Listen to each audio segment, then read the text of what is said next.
My tea pitcher is empty, so let's fix that. You're probably asking yourself, why is this girl showing us how to make tea? It's pretty straightforward, right? Tea bags, water, and if you like it sweet, sugar. That is true. But I struggled for years with the proportions. I went through a long period of time where I did it perfectly, and then all of a sudden one day it's like my brain just forgot how to do it, right? So this is a foolproof way to make tea that is not bitter, perfectly sweet, and will last in your refrigerator for all of 2 days because your family will drink it so fast. All right, so what I have here is a heavy bottom boiler. I have a heavy bottom pot. I put 4 tea bags. I tied them together. And just to keep what just happened, these falling down and burning on the eyes from happening, I like to fold them. If you have a bigger slit, you can just stick it in there easily. If not, fold it and shove that bad boy in there.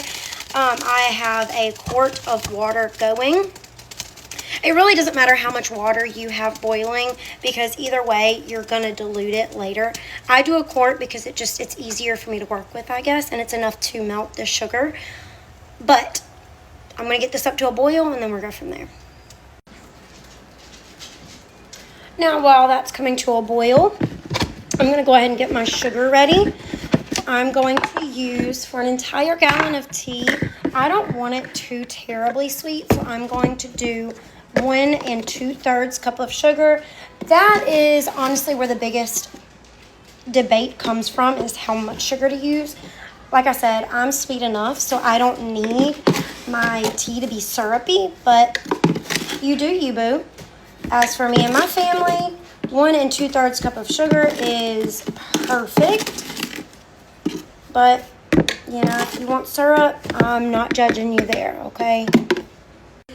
All right, once we get to a rolling boil, I'm going to cut my water off. Okay, a few minutes later, I've got my strings tied so they don't spill. I'm going to transfer it over, go ahead and pour it into my sugar. Get my sugar melted. All right, so a little trick, if you don't have time to wait for your tea to brew on its own and you do have to boil the shit out of it, a pinch of baking soda.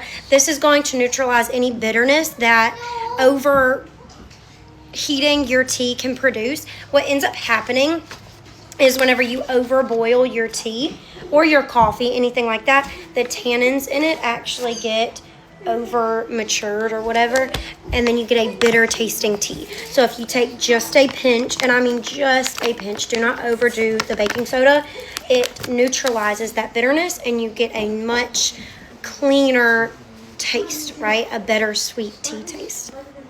All right, last part, just fill your gallon jug up with filtered water. I've been using filtered water this whole time, so there's no reason to stop now. If you want to use sink water, that's entirely up to you. Again, no judgment. All right, now I gotta fill up my jug one more time and we will be golden. All right, final step, you have to taste your tea. I don't care what you're doing. If you're cooking, if you're making a drink, you have to taste it because otherwise you're not gonna know if it's good or not, right?